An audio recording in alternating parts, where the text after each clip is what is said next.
अस्सलाम वालेकुम। मैं अहमद अंसारी, मुंबई चांदेवली 161 का जनरल सेक्रेटरी। मेरे दिल में एक बात बहुत टाइम से गूंज रही थी, तो मैं सोचा आप लोग के सामने शेयर कर दूं या बोल दूं। मुस्लिम नेता जितने जितने हैं, कोई भी पार्टी के हों, वो बोलते हैं मुसलमान हमको वोट दो या मुसलमान हमको वोट दें आप। ठीक है, आपका बोलना सही है, सब अपनी अपनी वजूद, अपना अपना किरदार सब बनाना चाह रहा है। लेकिन जब कोई मामला आता है, कोई चीज़ आती है, तो फिर क्या होता है, क्या होता है?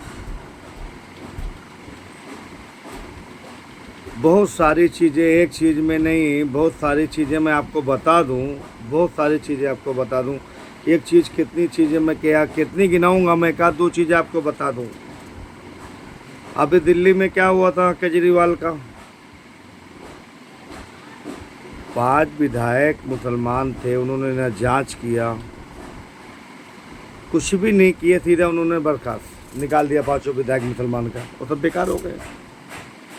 तो आप किस तरीके से आप बोलते हैं मुसलमान के रहबर हैं, मुसलमान काम देखेंगे, मुसलमान को ये करेंगे, कैसे करेंगे आप? रह गई समाजवादी का, ले लो समाजवादी का, आप ले ले समाजवादी का। अखिलेश भैया क्या किए मुसलमानों के लिए? आज इतने साल उनकी सत्ता रही, सरकार रही, क्या किए बताओ? आजम खाते दिन जेल में रहे, पड़े रहे। एक दिन उन्होंने कभी मिलने तक नहीं गए कि चलो कभी मिलने चले गए हों, कभी मिलने चले गए हों, कभी मिलने नहीं गए आज तक का मेरी जानकारी में। दूसरी बात रहे सोनिया गांधी, राहुल गांधी, कितने मुसलमान नेता हैं, मुझे एक बता दें। कोई मुसलमानों के हक़ की बात आती हो तो कितने सांसद या कितने विधायक वोट दे देते हैं? नहीं देते ना। अगर देते हैं तो बताओ मुझे, देते हैं कौन? कौन देता है? आप स्टेज पे खड़े हो जाएंगे, हर पार्टी से लड़ेंगे। तो मुसलमान ये काम बंद कर दो, एक अपनी पार्टी आप बनाओ, या असद साहब की पार्टी आपको हैदराबाद की दिखी रही है, ये पार्टी अब बीजेपी वाले ऐलान कर दिए हैं कि 2050 तक हम रहेंगे। सारी पार्टियां ख़त्म हो जाएगी, खाली एमआईएम और बीजेपी चलेगी। मेरा दिमाग जहाँ तक कह रहा है, सारी पार्टियां ख़त्म हो जाएगी, कुछ कोई नहीं दिखेगा। तो अपनी पार्टी बनाओ, राहुल भैया को छोड़ो, केजरीवाल भैया को छोड़ो, समाजवादी अखिलेश भैया को छोड़ो, अपनी पार्टी बनाओ। 2 सीट लाओ, 4 सीट लाओ, सब इकट्ठा होएगा, जैसे एमआईएम अपनी बनाई है। आप बोलेंगे मुसलमान कोई बड़ा नेता है, जब नेता हमारे बीच बन के आया है तो बीजेपी का दलाल है। ये तो हुजूर के ज़माने से चला आया, चाचा भतीजे का नहीं हुआ। मुसलमान का दुश्मन, भाई भाई घर में दुश्मन है। ये ख़त्म करना है हमको, ये ख़त्म करना है हमको। ये हम ख़त्म नहीं करेंगे तो नहीं होने वाला है। आप दूसरी पार्टियों में रह के आप ईमानदार और मुसलमान की रहबर की बात आप कर रहे थे, ये गलत है मेरी समझ से, ये एकदम गलत है।